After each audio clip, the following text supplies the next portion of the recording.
નમસ્કાર વિદ્યાર્થી મિત્રો, હું છું જગદીશ કપૂરિયા. આપણે વાત કરતા હતા એન્જિનિયરિંગ કેમેસ્ટ્રીમાં આગળનો ટોપિક આપણે જોઈએ. યુનિટ 1 કમ્પ્લીટ થઈ ગયા પછી આપણે યુનિટ 2 જોયું, કોન્સેપ્ટ ઓફ ઇલેક્ટ્રોકેમિસ્ટ્રી. એમાં પહેલો ક્વેશ્ચન્સ આપણે જોયો થિયરી ઓફ આયોનાઇઝેશન, જેને આપણે આર્હેનિયસ થિયરી કહીએ છીએ.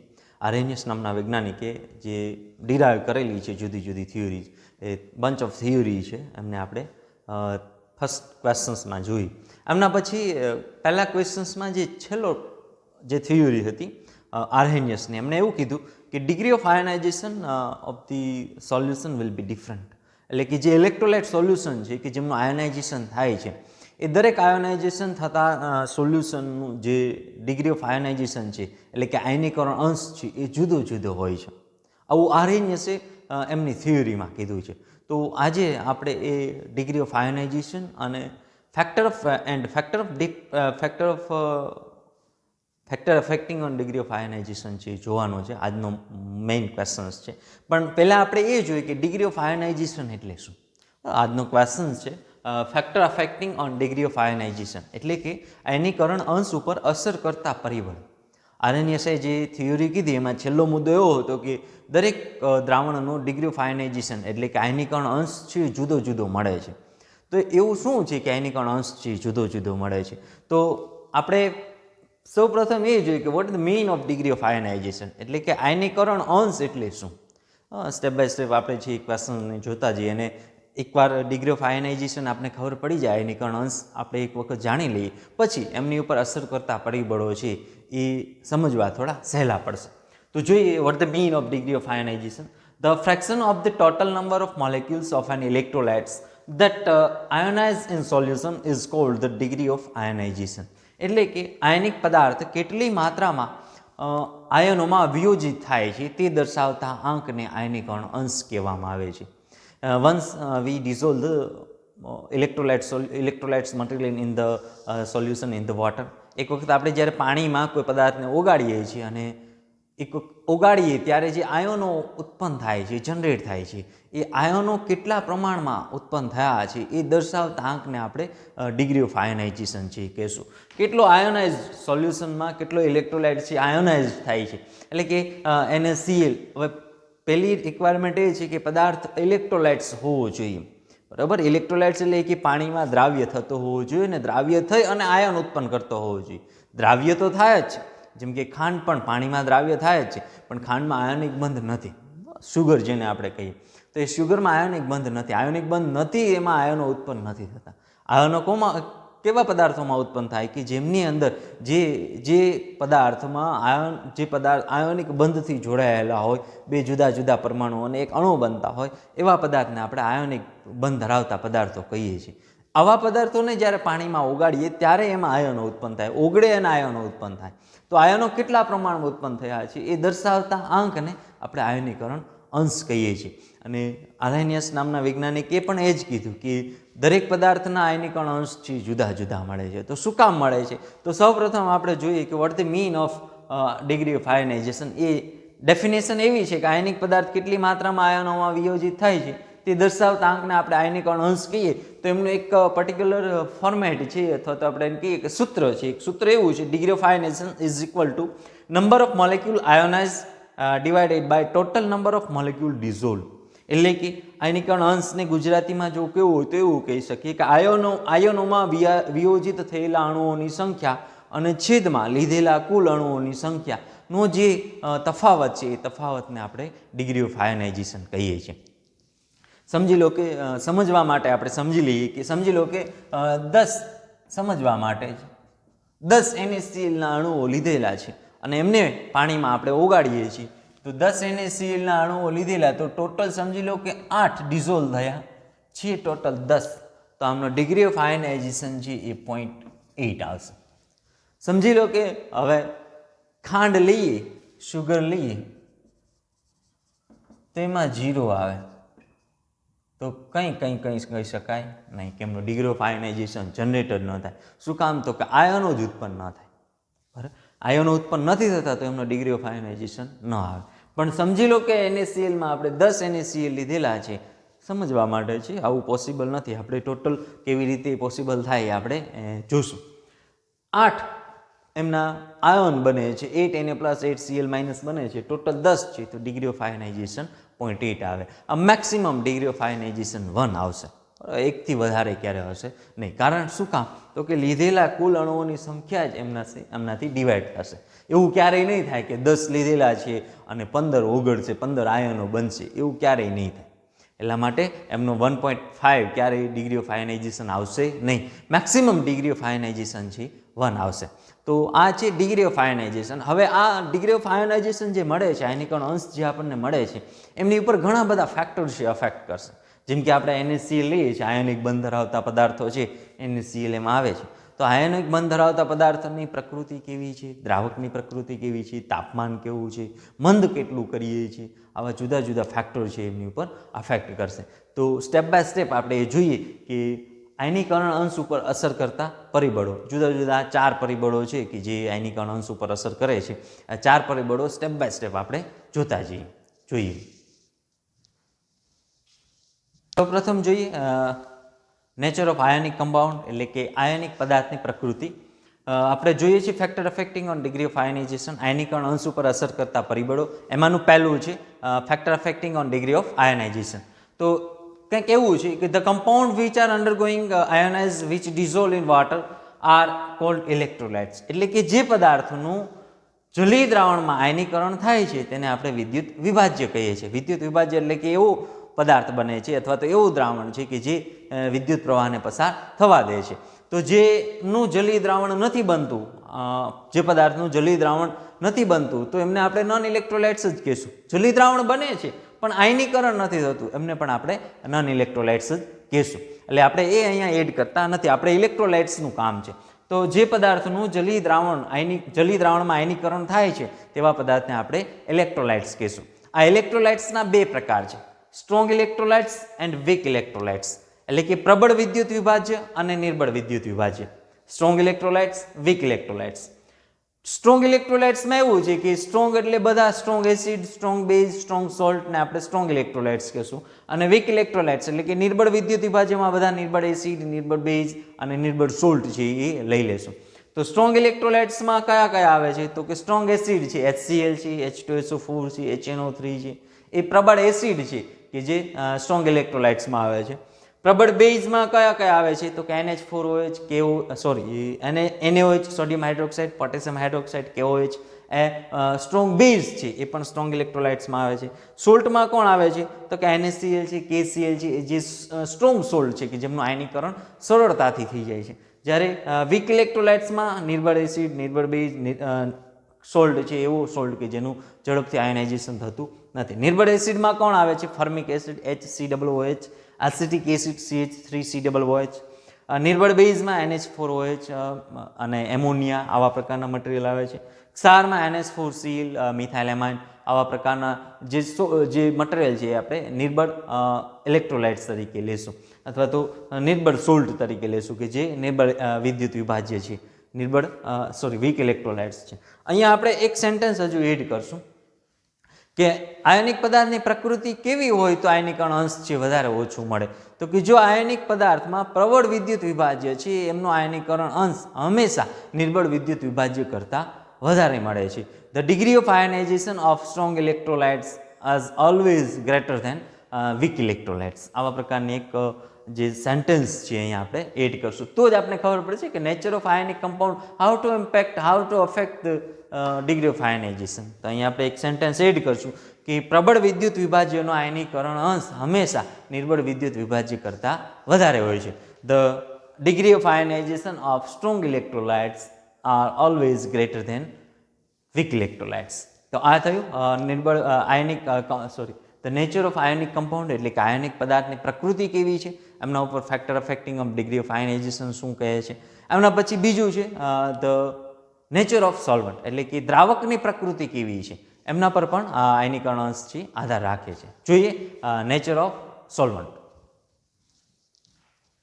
નેચર ઓફ સોલ્વન્ટ, દ્રાવકની પ્રકૃતિ જોઈએ કે દ્રાવક કેવો છે. આપણે જે આયનિક પદાર્થ ઓગાળીએ છીએ એ આયનિક પદાર્થ કેવા દ્રાવકોમાં ઓગળેલો છે?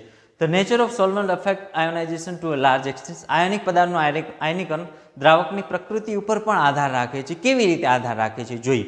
દ્રાવકના બે પ્રકાર છે. એક તો એ ધ્રુવીય દ્રાવક હોઈ શકે અથવા તો અધ્રુવીય દ્રાવક હોઈ શકે.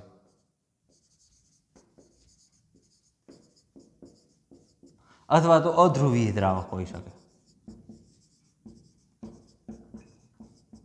યાદ કરો, આપણે એક વખત કીધેલું હતું કે આ યાદ રાખજો, આગળના યુનિટોમાં ખાસ કામ આવશે. ક્યારે કીધું હતું? જ્યારે યુનિટ 1માં આપણે કોવેલેન્ટ બોન્ડ જોતા હતા, સહસંયોજક બંધ જોતા હતા, ત્યારે આપણે એવું કંઈક કીધું હતું કે same molecule same atoms and different atoms, એટલે કે એક જ સરખા અથવા તો જુદા જુદા પરમાણુઓમાં જ્યારે સહસંયોજક બંધનું નિર્માણ થાય તો એવા બંધને આપણે સહસંયોજક બંધ કહીએ છીએ. શેના દ્વારા થતું હતું? તો કે ઇલેક્ટ્રોનની ભાગીદારી દ્વારા. તો એમાં બે પ્રકારના બંધ હતા. એક તો સમાન પરમાણુઓમાં સહસંયોજક બંધનું નિર્માણ થતું હતું અથવા તો જુદા જુદા પરમાણુઓ વચ્ચે સહસંયોજક બંધનું નિર્માણ થતું હતું. તો ત્યાં એક ડેફિનેશન આપણે જોઈતી કે ધ્રુવીય સહસંયોજક બંધ, અધ્રુવીય સહસંયોજક બંધ. તો ત્યાં આપણે એમ કીધું કે polar covalent bond, non polar covalent bond. તો એમના બેઝ લઈ અને આપણે આ આજે જોશું કે ધ્રુવીય દ્રાવક, અધ્રુવીય દ્રાવક. ધ્રુવીય એટલે પોલાર સોલ્વન્ટ અને સહસંયોજક બંધની લાક્ષણિકતા જોઈ ત્યારે આપણે એમ કીધું હતું કે સહસંયોજક બંધ ધરાવતા પદાર્થો હંમેશા કાં તો એ પ્રવાહી સ્વરૂપે હશે અથવા તો એ વાયુ સ્વરૂપે હશે. તો આપણે આ દ્રાવક છે એ પ્રવાહી સ્વરૂપે જ જોઈએ છીએ.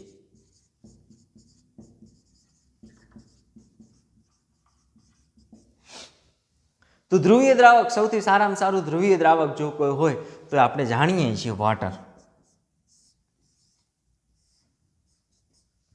બે જુદા જુદા પરમાણુ વચ્ચે જ્યારે સહસંયોજક બંધનું નિર્માણ થાય તો બનતા બંધને આપણે ધ્રુવીય સહસંયોજક બંધ છે એમ કહીએ છીએ. કેવી રીતે? તો કે જ્યારે હાઇડ્રોજન અને ઓક્સિજન વચ્ચે આકર્ષણ ઉત્પન્ન થાય તો ઇલેક્ટ્રોનેગેટિવિટી એક હજુ એક વધારે ટર્મ હતી, વિદ્યુત ઋણતા, કે હાઇડ્રોજનની ઇલેક્ટ્રોનને ખેંચવાની ક્ષમતા અને ઓક્સિજનને ઇલેક્ટ્રોન ખેંચવાની ક્ષમતા જુદી જુદી છે અને જુદી જુદી હોવાથી જે બનતું યુગ્મ છે એ ઓક્સિજન તરફ આકર્ષાશે. એવી જ રીતે અહીંયા થશે અને આવું થવાથી ક્યાંક ને ક્યાંક આમની ઉપર પાર્શિયલ પોઝિટિવ ચાર્જ અને અહીંયા પાર્શિયલ નેગેટિવ ચાર્જ જનરેટ થતો હતો, જેમને આપણે આંશિક ઋણ વીજભાર અને આંશિક ધન વીજભાર કહીએ છીએ. તો આવું જો થાય, હવે આમાં સમજી લો કે આવું દ્રાવણ હોય, ધ્રુવીય દ્રાવક હોય, તો આવું H2O સમજી લો કે ધ્રુવીય દ્રાવક છે અને એમાં આયોનિક પ્રકૃતિ ધરાવતા પદાર્થ જેમ કે NaCl સૌથી સારામાં સારું ઉદાહરણ છે, એટલા માટે આપણે NaCl લઈએ છીએ. ડિઝોલ્વ કરીએ તો કંઈક ને કંઈક એમની જે પ્રકૃતિ છે પાર્શિયલ પોઝિટિવ પાર્શિયલ નેગેટિવની, તો આયોનાઇઝેશન થાય ત્યારે Na+Cl- બને. આયોનાઇઝેશન થાય જ છે NaClનું ચલી દ્રાવણ, તો Na+ છે એ મેક્સિમમ એટ્રેક્ટ થાય, Cl- અહીંયા મેક્સિમમ એટ્રેક્ટ થાય. શું કામ? તો કે પોઝિટિવ નેગેટિવ ચાર્જ ત્યાં જનરેટ છે અને આરએનએસના આયનીકરણના સિદ્ધાંત પ્રમાણે ધન વીજભાર ઋણ વીજભાર તરફ આકર્ષિત થાય અને ઋણ વીજભાર છે ધન ધ્રુવ તરફ આકર્ષિત થાય. આવી પણ એક આરએનએસની થિયરી છે. તો જો ધ્રુવીય દ્રાવક હશે તો આયનીકરણ છે સહેલાઈથી થશે. અધ્રુવીય દ્રાવકમાં કોઈ પણ પ્રકારનું, જેમ કે H2 છે, જેમ કે Cl2 છે, જેમ કે જેમ કે N2 છે, તો આવા દ્રાવકોમાં કોઈ પણ પ્રકારની ધ્રુવીયતા ઉત્પન્ન ન થાય અને ધ્રુવીયતા ઉત્પન્ન ન થાય તો ત્યાં આપણો આયનિક પદાર્થ છે એ ડિઝોલ્વ જ ન થાય. આ સિવાય સૌથી સારામાં સારા દ્રાવકો છે benzene, carbon tetra chloride, alcohol,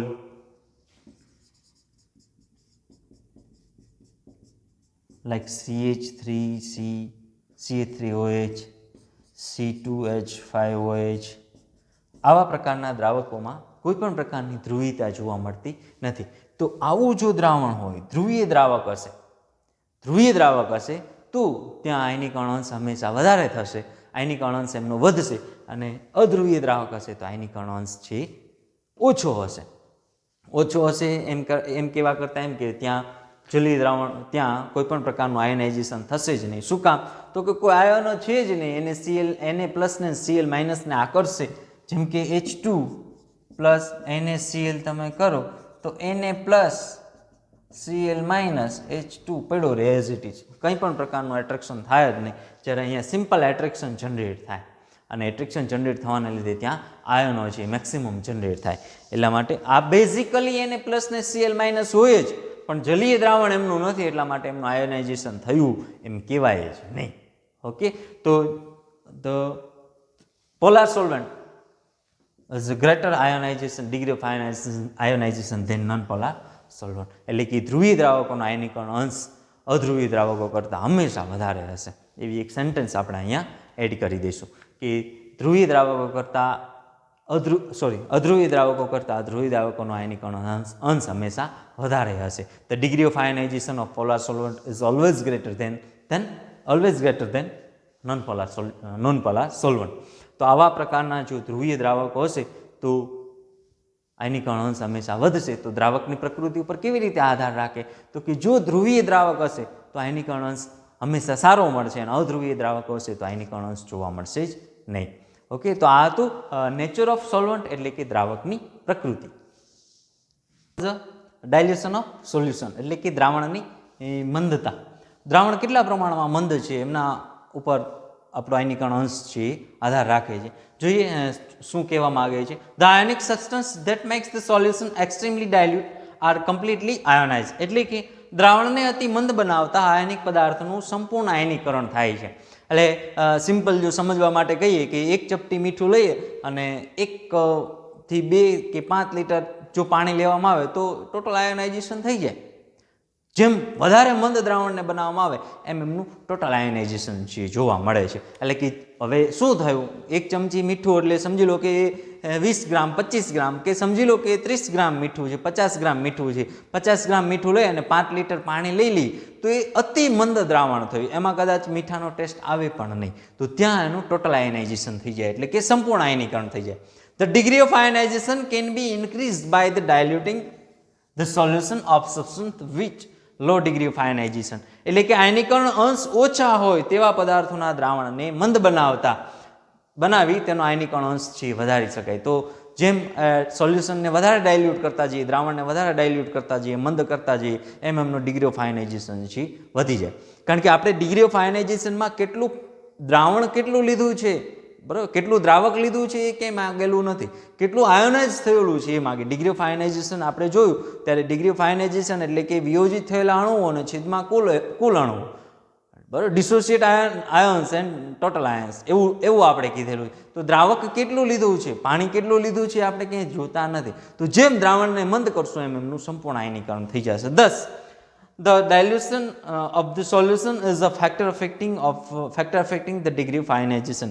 એટલે એમ કહી શકાય કે દ્રાવણની મંદતા આયનીકરણ અંશને અસર કરતા પરિબળ છે. આમાં ફરી પાછું 2 પ્રકારના ઇલેક્ટ્રોલાઇટ્સ છે. વિદ્યુત વિભાજ્ય છે પણ 2 પ્રકારના છે, પ્રબળ વિદ્યુત વિભાજ્ય અને નિર્બળ વિદ્યુત વિભાજ્ય. તો પ્રબળ વિદ્યુત વિભાજ્યનું જેમ ડાયલ્યુશન કરશો એમ એમનો આયનીકરણ અંશ છે મળી જશે મેક્સિમમ 1 અથવા તો શું સમજી લો કે મળી ગયું, બરાબર.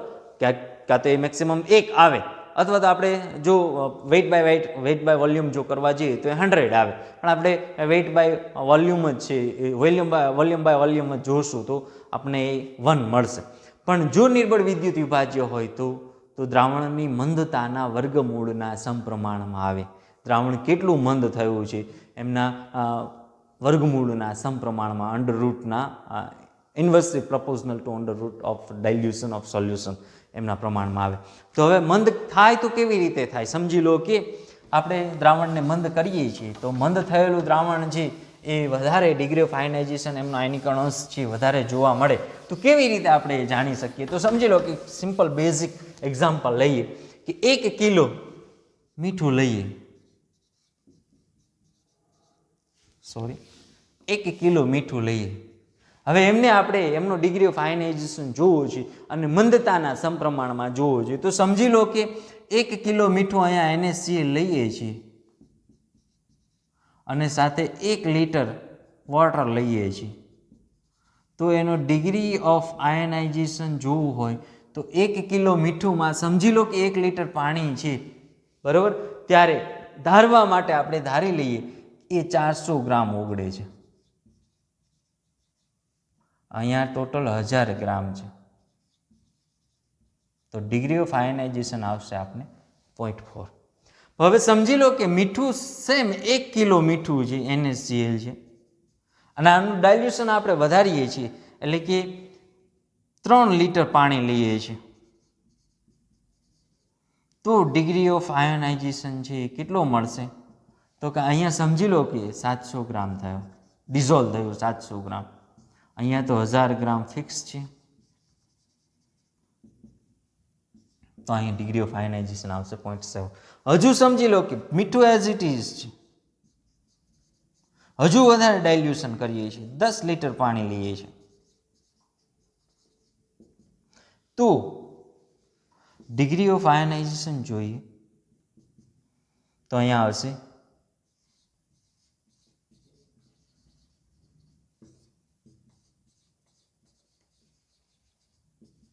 તો ડિગ્રી ઓફ આયોનાઇઝેશન આવશે 0.89. તો શું થયું તો કે જેમ ડાયલ્યુશન વધારશું એમ ઇન્ક્રીઝ થશે. શું? જેમ ડાયલ્યુશન ઇન્ક્રીઝ કરશું એમ ડિગ્રી ઓફ આયોનાઇઝેશન છે હંમેશા વધશે. આ સેમ સિમ્પલ એક્ઝામ્પલ લઈએ. હવે આવું થાય જ છે ને, આપણે 1 લીટર મીઠું 1 કિલો મીઠું લઈને 1 કિલો પાણી લઈએ તો બધું મીઠું નથી ઓગળતું, બરાબર? થોડુંક મીઠું છે ઘન અવસ્થામાં પડ્યું રહે, હજુ એમાં પાણી એડ કરતા જ 1 લીટર વધારે એડ કરીએ તો હજુ વધુ ઓગળે, હજુ 1 લીટર પાણી એડ કરીએ તો હજુ વધુ ઓગળે. તો જેમ ડાયલ્યુશન વધતું જશે એમ એમનું ડિગ્રી ઓફ આયોનાઇઝેશન, એમનું ઓગળવાની આયોનાઇઝ થવાની ક્ષમતા છે વધતી જશે. એક સમય એવો આવશે કે અહીંયા ટોટલ ડિઝોલ્વ છે થઈ જશે મીઠું, પછી વધારે તમે પાણી એડ કરશો તો પણ એમાં કંઈ ફેર પડશે નહીં. તો જેમ ડાયલ્યુશન વધારશો એમ ડિગ્રી ઓફ આયોનાઇઝેશન છે વધશે. હમણાં પછીનો છેલ્લો ટોપિક છે ટેમ્પરેચર, જે ફેક્ટર અફેક્ટિંગ ઓફ ડિગ્રી આયોનાઇઝેશનનો ચોથો મુદ્દો છે. જોઈએ temperature, the factor affecting of degree of ionisation. છેલ્લો ફેક્ટર જોઈએ આયનીકરણ અંશ ઉપર અસર કરતા પરિબળોમાં છેલ્લું પરિબળ છે તાપમાન એટલે કે ટેમ્પરેચર. જોઈએ એમાં શું એવું છે કે આયનીકરણ અંશ ઉપર અસર કરે છે. The ionization of an electrolytes in solution also depend on temperature, એટલે કે જલીય દ્રાવણમાં વિદ્યુત વિભાજનનું આયનીકરણ થાય છે તેમની ઉપર તાપમાન પણ અસર કરતા પરિબળ છે. કેવી રીતે?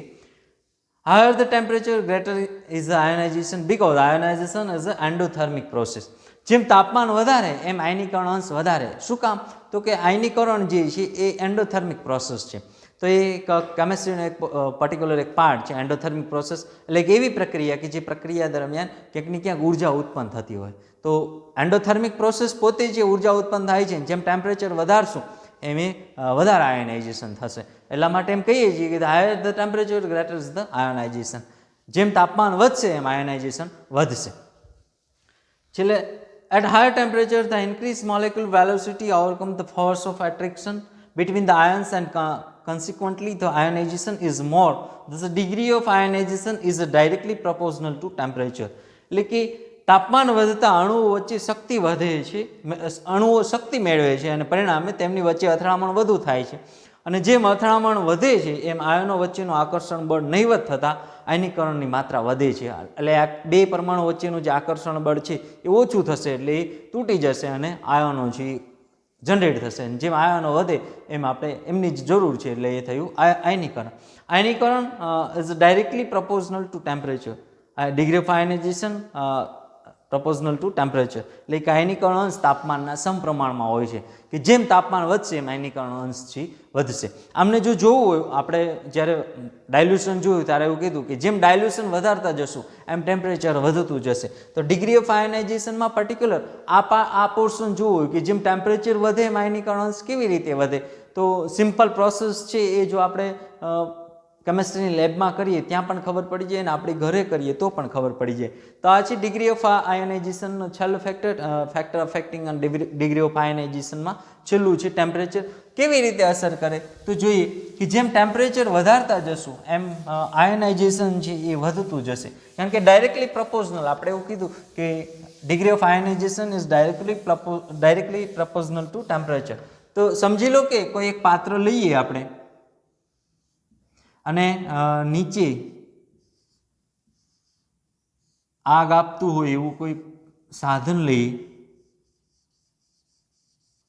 અચ્છા, અથવા તો કોઈ એક એવું પર્ટિક્યુલર મટીરિયલ લઈએ કે જે આપેલા દ્રાવણમાં ગરમી પ્રોવાઈડ કરશે. આ પાણી છે અને આપણે એમાં NaCl એડ કરીએ છીએ. તો શરૂઆતના ટેમ્પરેચરમાં બેઝિક સમજી લો કે 1 લિટર પાણી છે અને 1 લિટર પાણી છે અને 1 કિલોગ્રામ NaCl છે. તો શરૂઆતમાં સમજી લો સમજવા માટે કે 0.4 ડિગ્રી ઓફ આયનાઇઝેશન જો કોઈ પણ પ્રકારનું ટેમ્પરેચર ન હોય ત્યારે જોઈએ તો સમજી લો કે 400 ગ્રામ ઓગળે તો ડિગ્રી ઓફ આયનાઇઝેશન 0.4 થાય. પણ જેમ ટેમ્પરેચર વધારે, આ રૂમ ટેમ્પરેચરની વાત છે, એટ રૂમ ટેમ્પરેચર, પણ જેમ ટેમ્પરેચર વધારીએ, સમજી લો કે અહીંથી આપણે ટેમ્પરેચર વધારીએ છીએ આ પાત્રમાં, તો એક સમય એવો આવશે કે 50 ડિગ્રી સેલ્સિયસ જો થાય તો ડિગ્રી ઓફ આયનાઇઝેશન છે આપણને કંઈક વધારે મળશે. શું કામ? તો કે ડિગ્રી ઓફ આયનાઇઝેશન સમજી લો કે જ્યારે 50 ડિગ્રી ટેમ્પરેચર છે તો અહીંયા 600 ગ્રામ ઓગળે છે, તો ડિગ્રી ઓફ આયનાઇઝેશન 0.6 મળશે. હજુ ટેમ્પરેચર વધારીએ 10 ડિગ્રી, સમજી લો કે 60 ડિગ્રી સેલ્સિયસ તાપમાન થયું ત્યારે ડિગ્રી ઓફ આયનાઇઝેશન જો જોવા જઈએ, આ સમજવા માટે છે, તો વધતું જશે. તો જેમ ટેમ્પરેચર વધારશું એમ ડિગ્રી ઓફ આયનાઇઝેશન છે વધશે. આવું આપણે આપણી ઘરે પણ જોઈ શકીએ કે 1 લિટર પાણીમાં સંપૂર્ણ મીઠું ઓગળે નહીં. સમજી લો કે 400 ગ્રામ ઓગળ્યું, બાકીનું પડ્યું રહે છે. તો જેમ ટેમ્પરેચર એ પાણીનું વધારશું એમ વધારે મીઠું છે ઓગળતું જશે. અને એક સમય એવો આવશે કે સંપૂર્ણ મીઠું છે આયોનાઇઝ થઈ જશે. 1 કિલો જે ઇલેક્ટ્રોલાઇટ સોલ્યુશન એટલે કે આપણું મીઠું NaCl એટલે ઇલેક્ટ્રોલાઇટ સોલ્યુશન છે એ લઈએ છીએ તે ટોટલ ડિઝોલ્વ થઈ જશે. તો એ છે ડિગ્રી ઓફ આયનાઇઝેશનનો છેલ્લો ટોપિક અથવા તો ચોથો મુદ્દો એ છે ટેમ્પરેચર. તો જુદા જુદા 4 factor affecting on degree of ionisation આપણે જોઈએ. પહેલું છે ionic nature of ionic substance એટલે કે આયોનિક પદાર્થની પ્રકૃતિ. Second one is nature of solvent દ્રાવકની પ્રકૃતિ. થર્ડ વન ઇઝ ડાયલ્યુશન એટલે કે મંદતા. અને ફોર્થ વન ઇઝ ટેમ્પરેચર એટલે કે તાપમાન. આ ચારેય વસ્તુ આપણે જોઈએ કે જેમ પહેલામાં આપણે એવું જોયું કે પ્રબળ વિદ્યુત વિભાજ્યનો આયનિક અંશ નિર્બળ વિદ્યુત વિભાજ્ય કરતાં વધારે હોય છે. સેકન્ડ વન સોલ્વન્ટ જે જોયું આપણે નેચર ઓફ સોલ્વન્ટ, એમાં એવું જોયું કે polar solvent as a higher degree of ionisation than non polar solution. Then fourth one is જેમ દ્રાવણની મંદતા વધારતા જશું એમ દ્રાવણનો આયનિક અંશ છે વધતો જશે. અને તાપમાનમાં પણ એઝ ઇટ ઇઝ તાપમાન as temperature is directly proportional to degree of ionisation. તો આ થયું degree of factor affecting on degree of ionisation. આ ક્વેશ્ચનમાં કંઈ પણ પ્રશ્ન હોય તો તમે યુટ્યુબના કોમેન્ટ બોક્સમાં જણાવી શકશો. જો વિડીયો ગમે તો ચોક્કસ લાઇક કરજો, શેર કરજો તમારા મિત્રો જોડે. અને નવા વિડીયો માટે ફરી પાછા મળીએ, ત્યાં સુધી આવજો. Bye bye, thank you.